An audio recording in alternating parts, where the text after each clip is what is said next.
Okay, so I'm out here today by the lake, and I'm gonna do a video about what I could do differently if I could go back in time and kind of do this truck over again. What things I would not have done and what I would have changed. So I don't know if you follow me. If you do, you know that it has a brand new 22RE performance motor in it. So when I got this truck, it had the original 20R, and it was in really bad condition. But let's start out by saying I bought this truck sight unseen from Seattle in like 2015. Sight unseen. The guy wanted $3,000 for it. I was so excited because it was a tan, long bed, 4x4 that I didn't even talk him down. I bought it.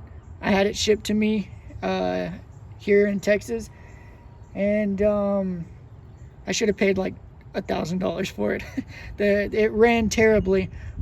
So me and a friend rebuilt the 20R ourselves, and excuse how dirty this is. I haven't really washed the engine bay since I took it off-roading a while back, which I should probably do here soon.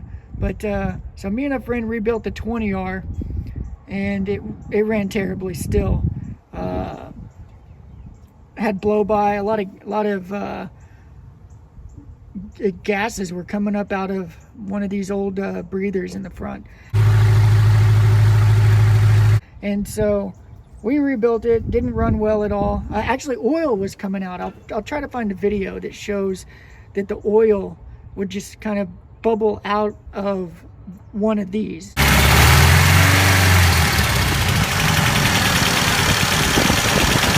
This one's a better version. I had some AutoZone version of a breather back then, but rebuilt it. Didn't run well, so I went to a shop who specialized in Japanese imports, you know, Toyota trucks being that, and they rebuilt it for, I think it's like $1,900. They rebuilt the 20R, and I went on my road trip, and the truck ran great on the road trip. I only had like one problem with the PCV valve back here, on the old motor, that is. And then I get it home, and it just kind of went downhill from there, and it turned into I believe it was a blown head gasket or close to it. So I finally scrapped the motor and went with the 22RE performance motor, which I highly recommend. This is a great motor, and I should have done that from the very beginning. Just pull out the 20R and slap in a 22RE performance motor, and I would have saved myself a lot of money and a lot of headaches. All right, so moving on. When I got it, I believe I had the front and rear axles rebuilt by a local 4x4 shop, and man, like I told you, when I got it, I should have paid $500, $1,000. It was super trashed. So ended up having to have new gears, I believe in the rear axle. It was just super messed up. So that was another $2,000 or something. They rebuilt the hubs in the front. They rebuilt the rear ring gear, ring and pinion, put a Detroit True Track in the back, and I think I would have stayed with that. But what I would have done differently immediately was replace the front and rear leaf springs. I never did that originally. I just kept the old suspension, which wasn't great, but it wasn't terrible. The front ones were kind of under arched. These are Old Man Emu springs. The front leaves are pretty good. I haven't really had much of a complaint out of them. I got the Old Man Emu shocks as well, absorbers, whichever you want to call them, and they do great. But the rear seems to be a little short, so my, as you see, shackle angle isn't ideal. So I think what I would have done, looking back, I would probably have gotten maybe a longer one. I think I was told that maybe I bought the wrong year leaf springs, but you know, maybe I can take a leaf out of the pack and it will solve that. But I don't know, maybe I would have done more research and try to figure out like how not to have that happen, because that kind of blows. The truck rides like a brick right now. Like going down the road, you hit a bump, you're gonna feel every little tiny thing. So that's what I would have done differently on the suspension. She looks ugly, but she runs well. All new fluids in there as well. So that's what I do different on the suspension. Moving on to the body.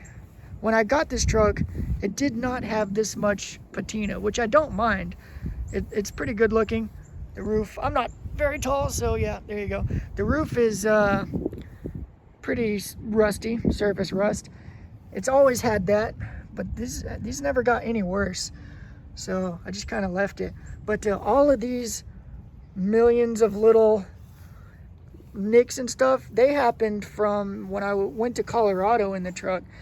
I was only there for like 3 months, and the truck did not look like this until sitting in the snow all day, every day.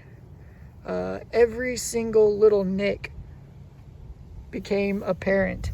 So I think looking back, what I would have done differently is maybe immediately clear coated the truck, kind of seal in that original patina. Not that this is bad, I probably will clear coat this anyway, but the problem was inside the floors. If you've seen my other videos, you've seen that I have a little bit of a problem right there with the floors. So what I would do differently for sure, if I could go back, is clear coat the outside, but not put this tar sound deadener in, because that stuff, it held water and moisture all in the floorboards and rusted them out really bad. So I did this myself. I'm not a pro welder, but it holds and it does its job. So I would go back and probably put some quality sound deadener, or man, I don't know what I could have done differently to stop those floorboards. Oh, you know, let's see. There was a small amount of rust a while back, and I told that shop, when you're rebuilding the axles, can you guys kind of patch up that little rust hole? But they just kind of stuck these plates over them, kind of like a Band-Aid, and I think that made everything worse. That was kind of not the right way to go about it. So I'd like to fix the floors the right way, and then I think I'll do some sort of undercoating on the truck inside and out, and put some sound deadener back in the truck, because this thing is loud as hell when you go down the road, and the wife does not enjoy highway drives in this truck. So I'd like to kind of make it better. But yeah, I'd go back and do everything right. All right, so another thing I would have done differently immediately is a new transfer case. This is from Trail Gear, and it has 4.7s. So with this transfer case, the truck crawls so much better. The stock transfer case gear it's just too high, so the truck stalled.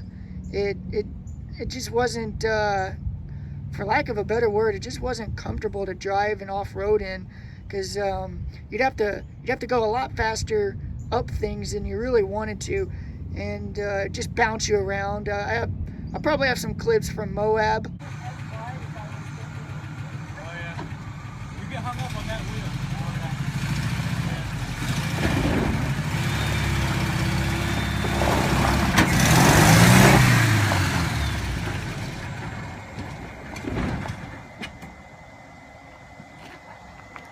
But yeah, 4.7s are a major upgrade, and it doesn't do anything cosmetically to the truck. It still appears stock in every way until I put it in 4 low, and it crawls really, really well now.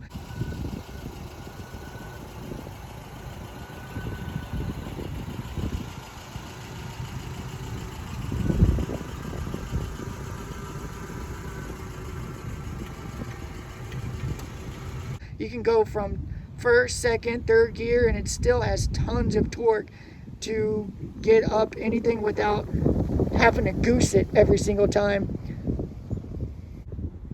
Okay, so another thing I probably would have done differently is tires. The wheels, when I got the truck, I believe they were the original steel wheels.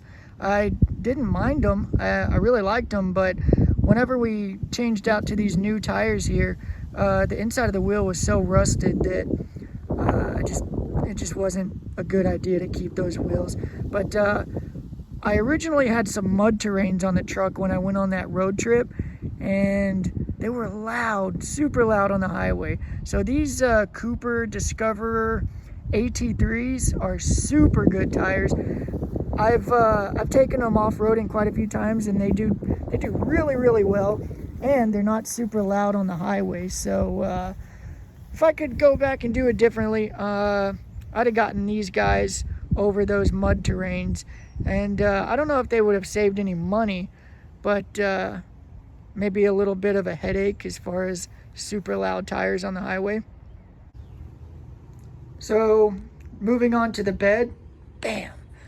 Ignore the oil container here. I just changed out the fluids, and then my inner fender wells just kind of sitting there. I just put in some new kind of generic seat belts. These things, when you sit in the truck and you pull on it, it wouldn't lock, and it's kind of dangerous. And at the request of the wife, I got new seat belts, at least the upper parts. So what I would have done differently originally is probably rhino line the bed immediately, and the inside of the cab. Hopefully as like a rust preventative measure. That's about all I would have done in here. But on the road trip I had carpet, and I was fine. But with this camper shell, the bed has not really gotten worse, just because no water really gets in here. But I really like how the truck looks without the camper shell. So, yeah, maybe I'll rhino line the bed eventually so that I can drive it around as a truck. So we'll see how that goes. But that's what I do differently. Rhino line the bed and the cab immediately. Save yourself a headache. Not have to deal with rust. One of the things I would have done differently originally with this truck is fix the brakes. So I think I got new pads and shoes on the truck, but I never fixed the e-brake. As you see right there, it's just kind of dangling. I've never fixed it. I gotta look at that because it's kind of important. But recently I just got a new master cylinder, and that made a huge difference. So having an e-brake would make an even better difference. So if I could go back, do things differently, fix the brakes the right way. I went on that entire road trip with some crappy brakes and old master cylinder. I'm really surprised I'm still alive. So overall, I'm very happy with this truck. But there are things I would have done differently. So yeah, let me know what you guys think about it, or what you think I should have done maybe, or would do, should do, or what you would have done if you had my truck. Thank you. Here's your little video from inside, and yeah, it's bouncy. This truck is so light. These old man emu springs are so stiff, you just bounce around. So it is what it is, guys. It's an old truck. It's not a BMW. It's not a Porsche. It's a 4x4.